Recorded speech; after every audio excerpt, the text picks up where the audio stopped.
Over the course of her numerous appearances in the MCU, Wanda Maximoff has killed her brother, her husband, and her 2 kids, either directly by her actions or indirectly by her decisions. This alone is more than enough to make her the most tragic character in the MCU, but everybody seems to have forgotten all about that simply because of her haphazard character mismanagement by incompetent writers, which ultimately led to her out of nowhere narrative regression in her last big screen appearance. In an attempt to remind everybody just how much this woman has suffered, I have sorted through all her appearances in the MCU to bring you a full chronological account of all the wild shit that Wanda has had to suffer and persevere through. So let's get into it. Though her first official MCU appearance was in Avengers Age of Ultron, her real MCU origin story comes from episode 8 of her Disney Plus TV show, WandaVision. So that's where we'll begin. As a child, Wanda grew up in the fictional war-ridden country of Sokovia, where she was a native with her 2 parents and twin brother. Unfortunately for her, our boy Tony was in his warmonger/villain era, so the people of Sokovia had some serious firepower to work with, and at the age of just 10 years old, Wanda was about to experience her first real tragedy. One minute, on a nice winter evening, she was watching sitcoms with her family. The next, a bomb goes off beside her apartment building. Her parents are both dead, and she's under the bed right next to her brother with a big ass bomb in front of their faces, praying to whoever will listen that it doesn't go off. Or at least, that's the story little Miss Scarlet Witch in training told herself at the time. In reality, she used what the actor call it again? Used a probability hex. Yeah, that. She used a probability hex and altered reality to the point where the chances of the bomb actually going off were next to 0. So, she essentially gaslit the bomb into thinking that it was defective. Crazy shit. From there, she and her brother survived as best they could until they were old enough to volunteer for Hydra's human experimentations in an attempt to destroy the people responsible for their parents' deaths, under the supervision of Baron Strucker with the Mind Stone that they got from Loki after the first Avengers movie. In Wanda, the stone amplified what I can only assume are latent mutant abilities, gave her telepathic and telekinetic powers, gave her brother super speed for some reason, and this is where we bid WandaVision goodbye, for now at least, because it's time to move on over to Wanda's real MCU debut.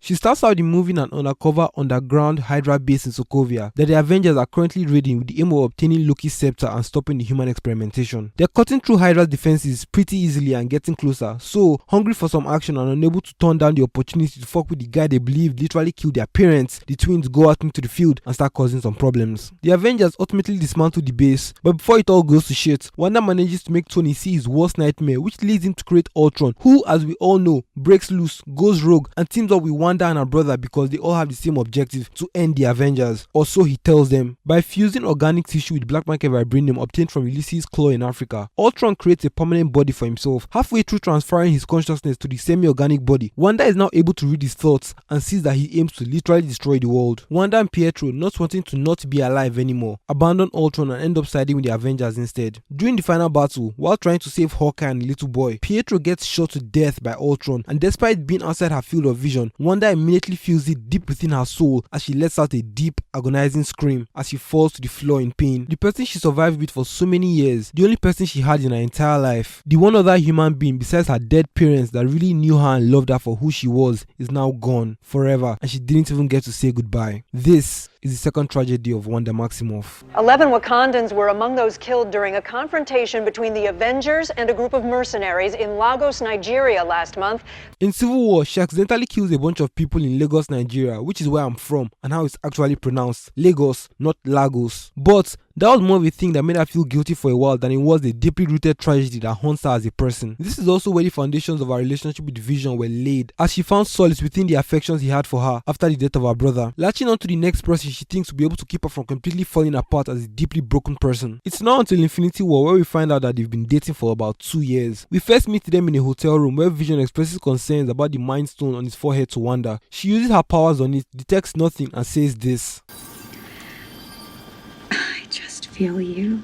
Then they smile at each other and share a kiss. So, it's safe to assume she had grown quite fond of Vision, to say the least. Throughout the course of the movie, Vision is hunted by Thanos' Black Order in an attempt to retrieve the Mind Stone from his forehead, a piece of hardware that is crucial to his very existence. Wanda is now forced to watch the man she loves get hunted like an animal, while the team tries to decide between having her destroy the stone because she's the only person powerful enough to harm an Infinity Stone, seeing as how her powers came directly from it, killing Vision in the process, or just keep running hoping to evade Thanos' forces for as long as they can. They eventually decide to safely remove the stone stone and destroy it before Thanos can get his hands on it. But they ultimately run out of time and Wanda is now forced to do the one thing she has been dreading since the start of the movie. The one thing Vision asks of her that she simply can't do. She has to kill the man she loves with her own 2 hands. Thanos finally lands on Earth and the Avengers are desperately trying to keep him away from Vision. He swats them away like flies and Vision begs Wanda to destroy the stone. With a familiar anger in her eyes, she vehemently refuses. He tells her how unfair it is but reminds her that this is the only way. She is afraid, in pain and on the brink of tears. So he assures her by holding her hand. Then he says this. It's all right.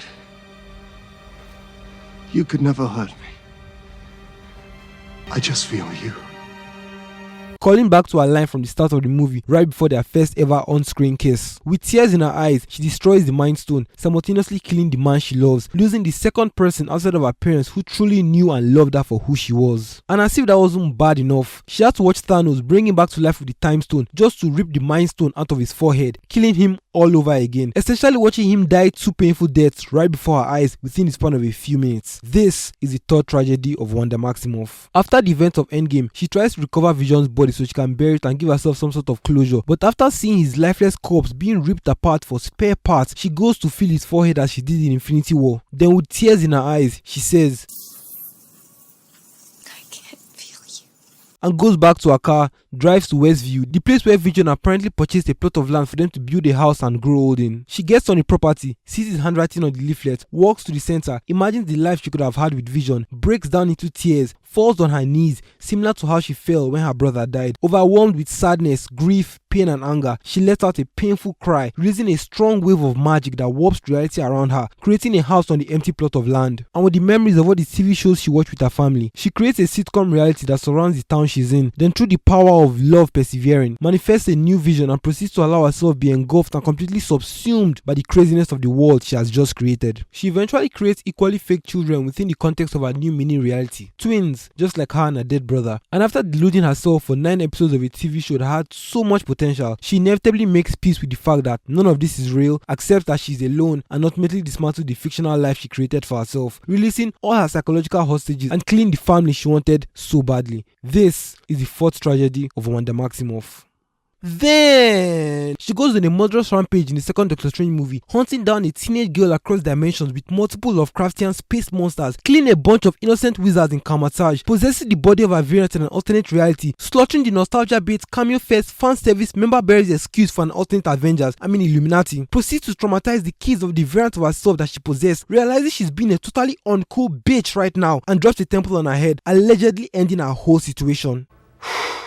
Boy, that escalated quickly. I mean, that really got out of hand fast. Look, Wanda as a character is just another victim of the poorly written and clearly directionless new MCU. If you look past her most recent and haphazardly handled MCU appearances, she's one of the most coolest, most relatable, down-to-earth and tragic characters in the franchise. And I just want you all to remember how great of a character she was before the MCU lost its way. Well, that's about it for this video. Subscribe to my Patreon for full access to my video scripts and a unique name tag beside your name at the end of my videos. Alright, later niggas.